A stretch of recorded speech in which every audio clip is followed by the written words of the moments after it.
Whoa! Okay. Where did all you dudes come from? Guess that last episode really brought you here, huh, bruh? Stoked on that, no doubt. Wasn't expecting a crowd this gnarly. It is seriously rad to see you all in the Game Breaker Arcade. Wait, what's this? Dear Ion Prime, this office writes to you on behalf of the concerned parties across the public, governmental, journalistic, and retail sectors with respect to your continued and wholly irresponsible promotion of the Postal video game series produced by Running with Scissors of Tucson, Arizona. It has come to our attention that your program, broadcasted via the aforementioned Game Breaker Arcade, has dedicated a significant airtime to the sympathetic portrayal of a video game franchise that has been identified by multiple governments, several senators, at least one postmaster general, a number of retail chains, and no fewer than one concerned film critic as constituting a threat to the moral fabric of civilized society. Your conduct is a matter specifically defining of said games to be, quote, funny, absurd, and brilliant is considered by this office to be deeply problematic, potentially radicalizing, and wholly inconsistent with the standards of responsible media coverage as determined by parties who have not personally played the games in question.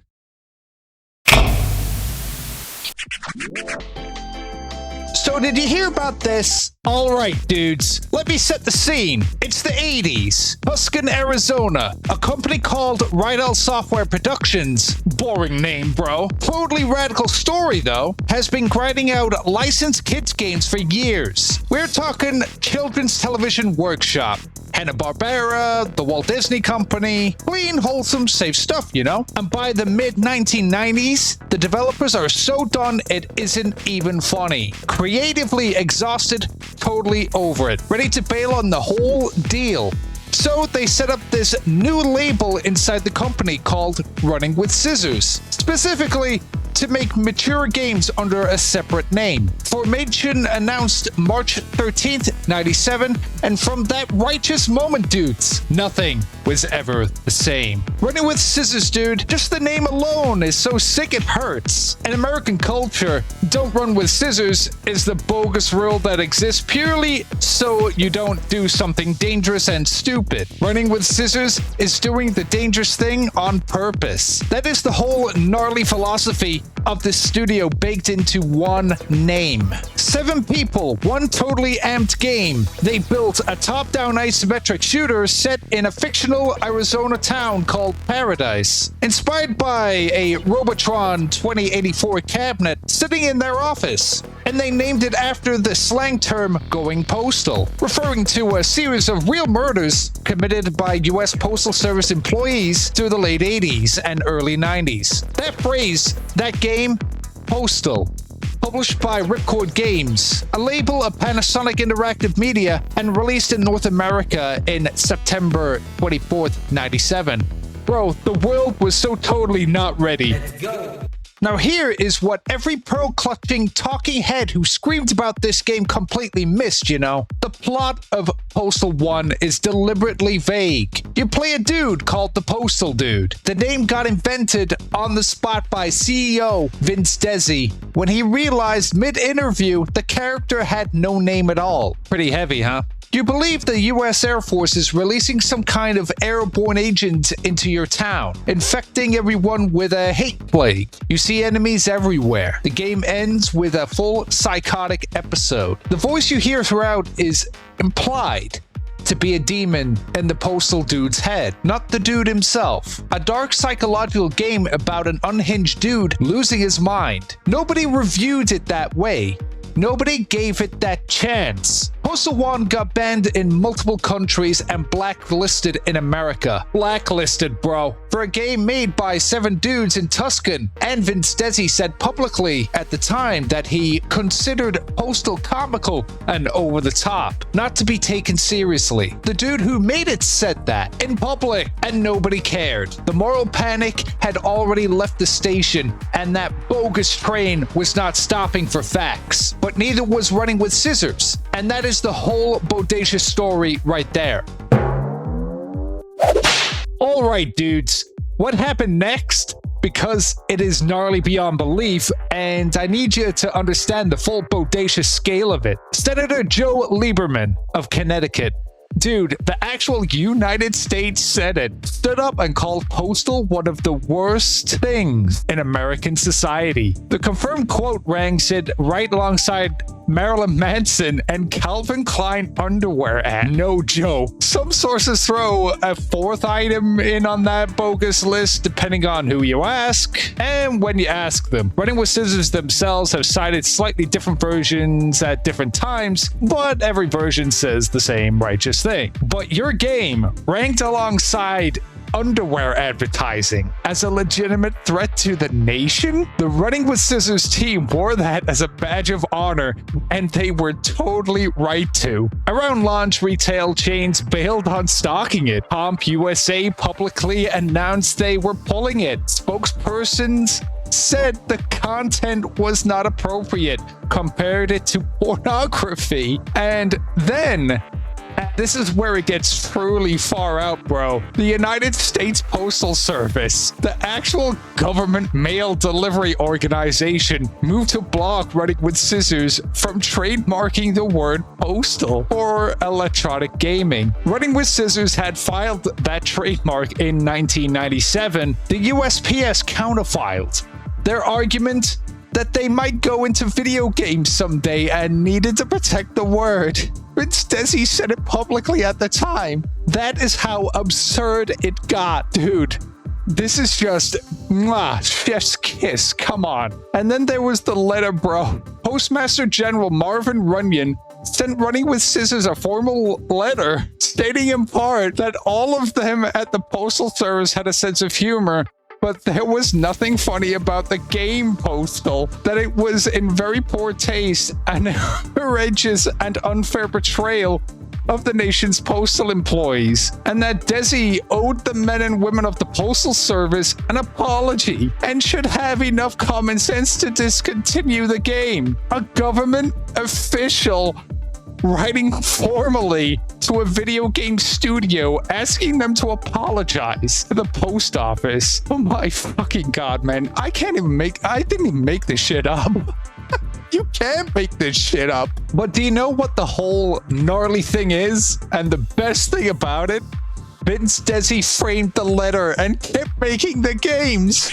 But the whole bogus legal battle got dismissed with prejudice permanently. No appeal in June 2003. 2 months after Postal II came out, Desi said publicly that they were pleased with the ruling, but that everyone involved knows they never should have had to fight this frivolous lawsuit in the first place. A federal institution with unlimited resources came for a studio with 7 dudes in Tucson, Arizona, and lost. Totally radical as it gets, bruh.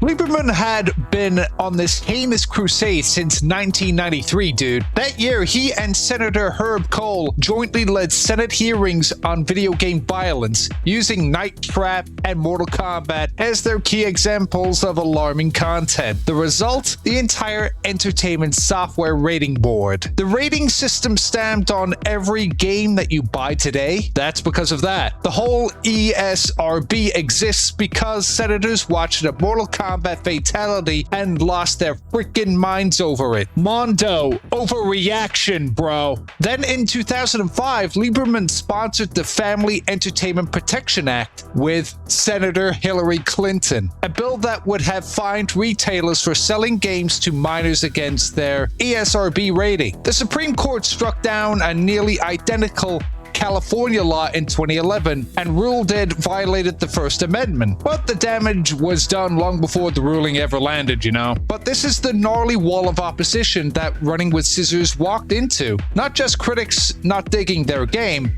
the actual United States Senate, the actual Postal Service, the retail infrastructure, and their entire country all coming for 7 dudes in Tucson. And here is the line the whole episode builds to. They kept going.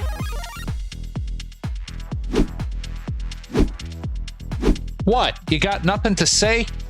I'll address this stupid email that you just gave me. Running with Scissors made a game. It got banned in multiple countries, hauled in front of the United States Senate, sued by the actual post office, and pulled from retail shelves. And it sold millions of copies. And it's still relevant today. The game won, bro. It won completely. So you want me to apologize for covering this story? Yeah, that ain't gonna happen, bro.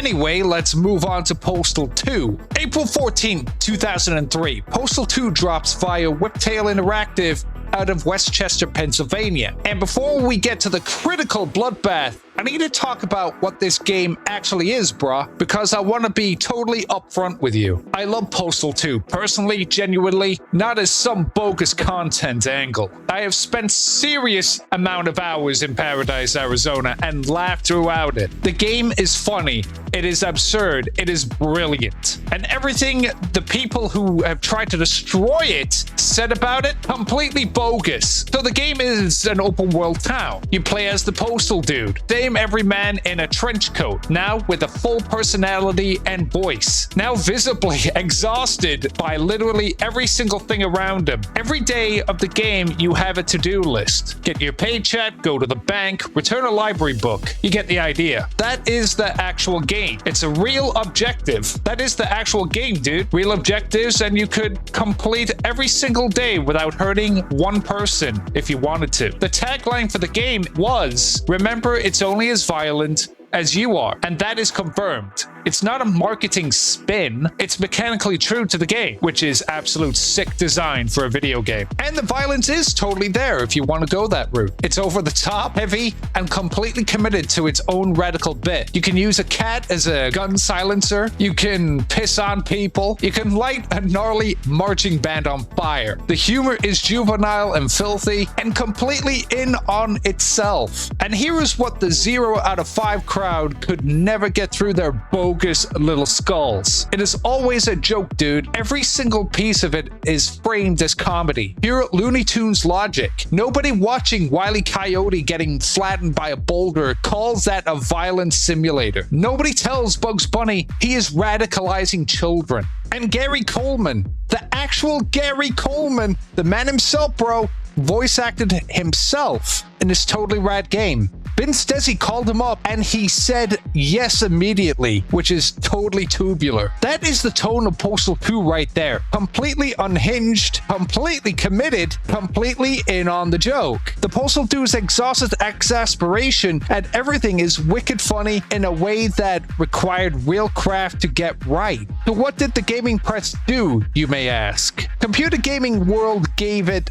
the first ever 0 rating in the magazine's history, assigned by critic Robert Coffey, confirmed from the Running with Scissors official website and the Computer Gaming World Wikipedia article. Running with Scissors immediately put out a press release wearing it like a badge of honor. That 0 later appeared proudly on the front cover of the Postal Fudge Pack compilation. A 0 for a game that's still being played and modded in 2026. For a game that got a full expansion pack 12 years after launch, and because the community demanded it. That 0 still exists. And Postal 2 outlasted the magazine it was published in, which is totally radical. And to continue, Postal 2 got banned or restricted in multiple countries, and it is absolutely heinous, bro. New Zealand banned it in 2004, and possession is a criminal offense, punishable by up to 10 years in prison and a fine of up to $50,000. Full stop for owning a video game. In Australia, it got banned by the Classification Board in October 2005, which was lifted in October 2013. 2013. Sweden, a local distributor got prosecuted for illegal depiction of violence. Court dismissed the bogus case, of course, in December 12, 2006. Malaysia banned it outright in May 2007. Germany removed from the German version of Steam in May 2016, and it sits on the country's list of media harmful to young people. Countries were still banning this game years after it came out, and through all of it, Running with Scissors kept going. It's so amped and unstoppable. So I need to stop on one specific detail, because to me, this is the perfect crystallization of everything that makes Running with Scissors so radical. In Postal 2, the easiest difficulty setting is called Liebermode, named directly after Senator Joe Lieberman. On Liebermode, all guns get replaced with shovels, and there's a banner in the game that reads, "Lieberman, God sees your lies." And yeah, they misspelled his name in the actual in-game banner, which makes the whole thing even more gnarly. When the postal dude dies and the game sits idle, NPCs near the body say things like, "Somebody called Lieberman, and I blame Doom." The final in-game newspaper on Friday runs a byline reading, "Lieberman blames Doom." There is a Steam achievement called "Lieberman is our leader," and a video arcade in town called Grossman's Arcade, referencing another vocal critic of the video game violence. The satire runs through the entire game like a radical spine, bruh. The senator who ranked your game alongside underwear advertisement as a threat to society is now immortalized in your game forever as the easiest setting, the one for players who cannot cope with any challenge whatsoever. That is not petty revenge, bro. That is the most righteous, artistic response to political persecution that I have ever seen. Running with Scissors at their absolute best. Not angry, not defensive, just completely in on the gnarly joke. Killer move, and it's absolutely excellent. Joe Lieberman died in March 27, 2024. He was 82. Postal 2 got a rad DLC expansion in September 2025. The game got a 20th anniversary update in 2023. In 2025, a full ground-up remake called Postal 2 Redux and a separate VR edition both got announced and put into development. Lieberman got Liebermode, Running with Scissors got decades of active development and brand new projects still coming. You do the math on who won that one, dudes. Every time someone boots up Postal 2 and hits the difficulty select, Lieberman is right there on that list. Forever, in every copy, on every platform. The most punk rock and bodacious monument in gaming history. And it cost them nothing except the difficulty name, which is so far out.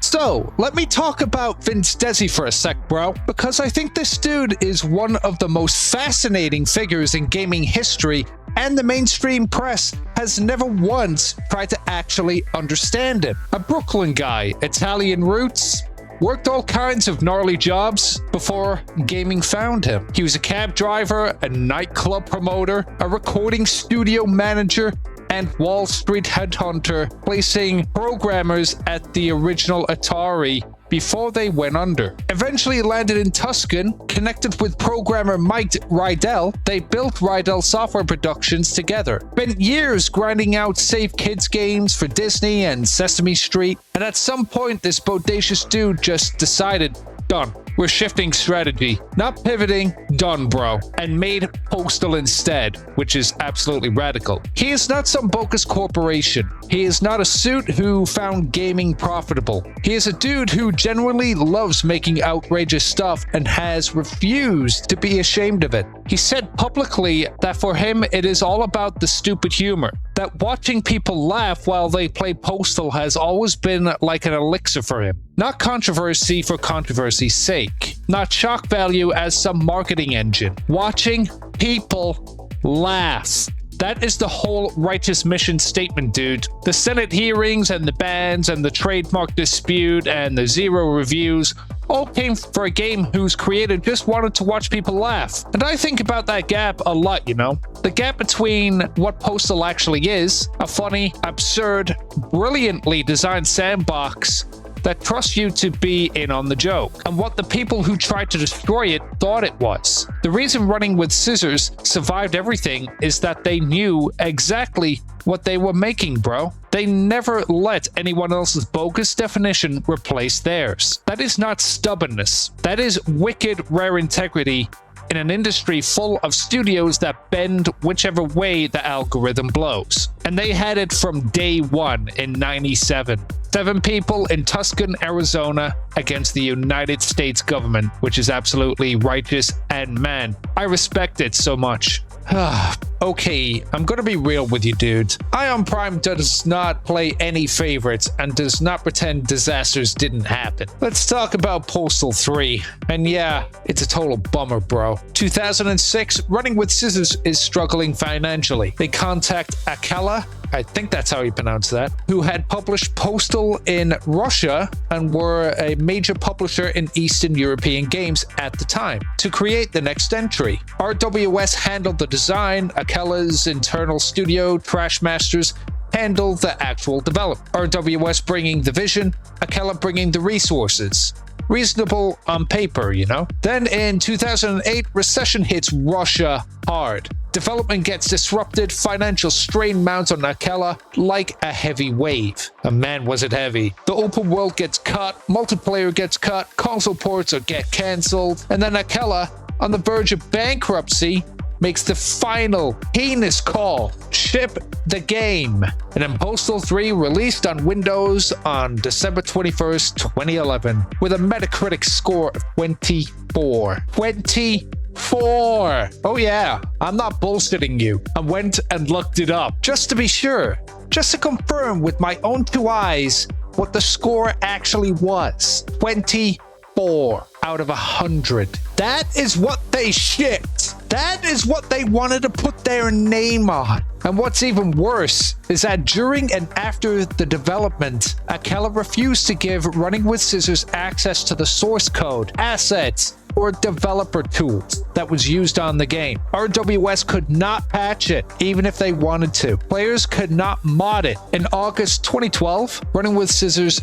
pulled Postal 3 from their own store, said it was for the best interest of the Postal community, told players to buy their earlier titles instead, called them a far superior product for a lot less money, and then declared it non-canonical. Akela ceased operations in 2012 shortly after. What a gnarly end. RWS explained it publicly that Postal 3 was licensed to a Russian publisher and developer who was supposed to produce the game to their design, which is a much bigger team and budget than they had for Postal 2. They lost control of the project. That was the beginning of that bogus disaster. The company that refused to apologize to the United States Senate publicly apologized to their own fan base for the bad game, because their fans deserved it, you know? Think about what that tells you about their righteous priorities. They will not back down from anyone with institutional power, but they will face their own audience honestly when they let them down. That is the right order here. And after Postal 3,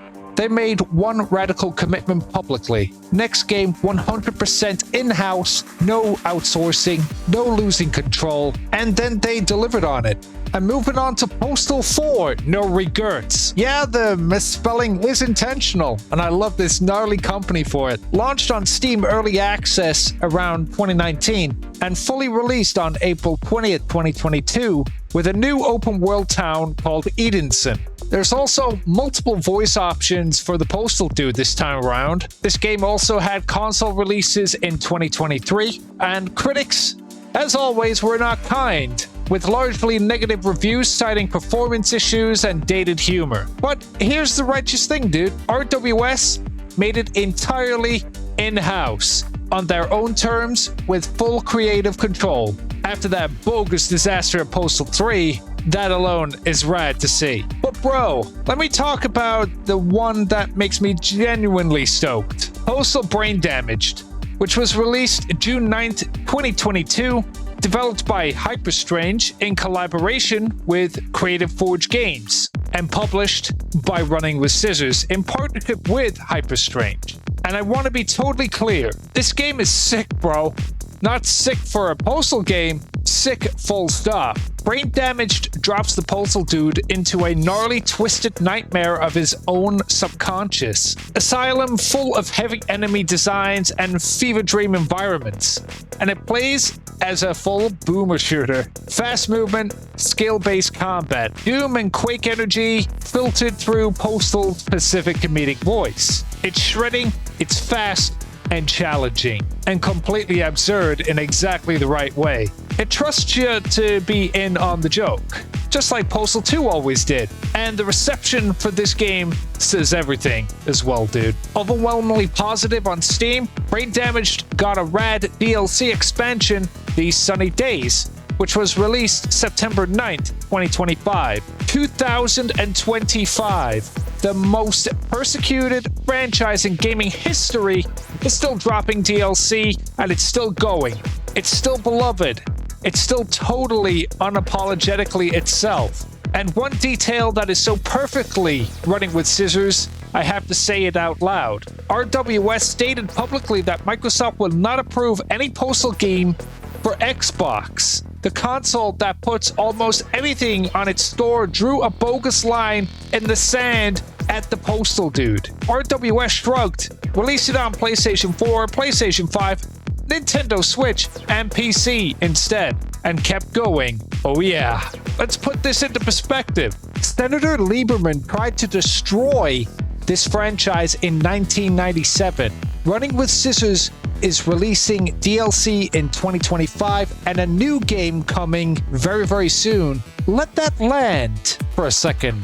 So now I want to talk about the gaming journalism angle here, bro. Because it is a perfect case study in a specific type of bogus critical failure that did not start or end with Postal, but Postal is the clearest example of it if I ever seen it. The critic who gave Postal 2 a 0 out of 5 did not review the game. They reviewed their own reaction to the game's reputation. They booted it up, saw the surface, felt the heavy cultural pressure of the moment, and filed their take from that position. That is not criticism, dude. That is a man standing outside a rad restaurant, reading the menu description, deciding it sounds disgusting, and giving the chef a 0 without tasting a single dish. Absolutely heinous. A critic who actually sits down with Postal 2, goes through the Monday errand list without hunting anyone, digs the Postal dude's dialogue, notices how precisely collaborated the comedy is, clocks the satirical targets, finds a game that respects its audience, that rewarded curiosity, that was wickedly funny in a way that required real craft to get right. The 0 crowd never found that because they decided what the game was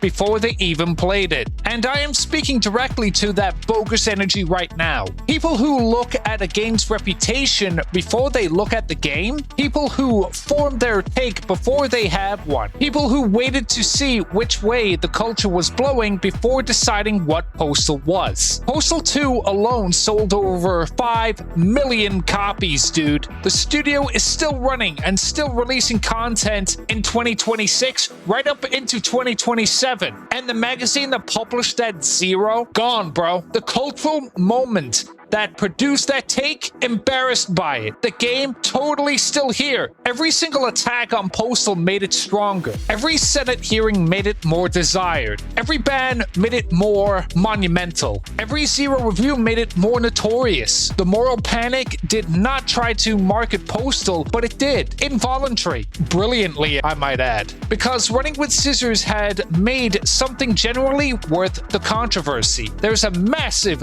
difference between chasing controversy and earning it. Postal earned every single bit, no doubt.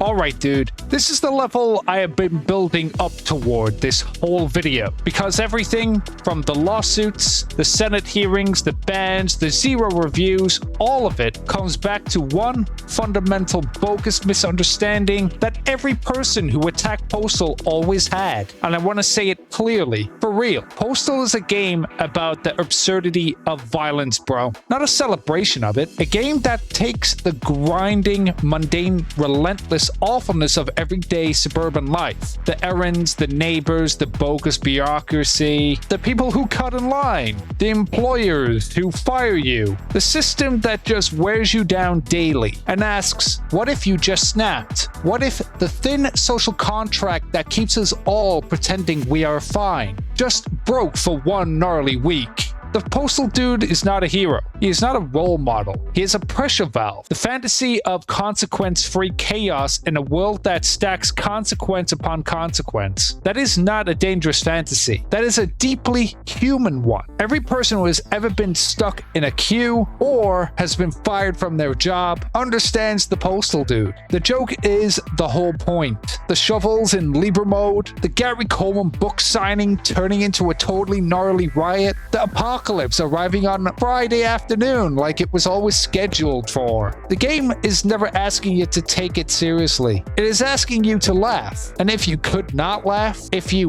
booted it up and felt only moral panic and zero comedy, then the game was not the problem, dude. I love these games. Personally, genuinely, I love how funny they are, how absurd they are, how committed they are to their own radical bit. I love that Running with Scissors made exactly the game they wanted to make and never apologized to anyone except their own fans when they let them down. I love Postal II, Brain Damaged, and Postal IV, and I love that they exist despite everything that tried to stop them from existing. Every time I play them, I remember why I love gaming, you know? Because somewhere in Tucson, Arizona, a small group of dudes trusted me to be in on the joke. And I was, and I always will be, and I'm trusting that you are as well. This is Ion Prime, and that's all I gotta say about that.